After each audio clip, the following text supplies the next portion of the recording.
নির্বাচনের আগে ভোট জরিপ কে এগিয়ে নির্বাচন হলে কোন দল এগিয়ে থাকতে পারে আর সাম্প্রতিক ভোট জরিপগুলো আসলে কি বলছে সবার আগে আসি ইনোভেশন কনসাল্টিং বাংলাদেশের বড় জরিপে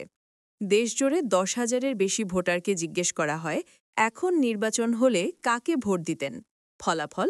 বিএনপি পেয়েছে প্রায় ৪২% মতো সমর্থন জামায়াত পাচ্ছে প্রায় ৩২%, আর আওয়ামী লীগ রয়েছে প্রায় ১৪% মতো সমর্থনে নতুন দল এনসিপি পেয়েছে ৫% কাছাকাছি ভোট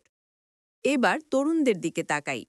অ্যাকশনএইড আর স্যানেমের যুবজরিপে দেখা গেছে তরুণদের চোখে বিএনপি সবচেয়ে এগিয়ে প্রায় ৩৯%, জামায়াতের সম্ভাবনা প্রায় ২১%, আর এনসিপির প্রতি আগ্রহ বাড়ছে তরুণদের মধ্যে তাদের ভোট সম্ভাবনা প্রায় ১৬%।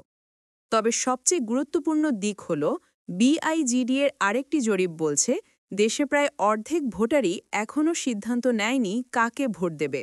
মানে মাঠে যার ক্যাম্পেইন শক্ত হবে যেই দল ইস্যুগুলো সামনে আনতে পারবে এই বিশাল অনির্ধারিত ভোটার ব্লক সহজেই সেদিকেই ঝুঁকে যেতে পারে সব মিলিয়ে ছবি দ্বারায় অপোজিশন লিনিং একটি প্রবণতা দেখা যাচ্ছে নতুন দলগুলো উঠে আসছে আর নির্বাচনের আসল লড়াই নির্ভর করছে এই আনডিসাইডেড ভোটারদের ওপরই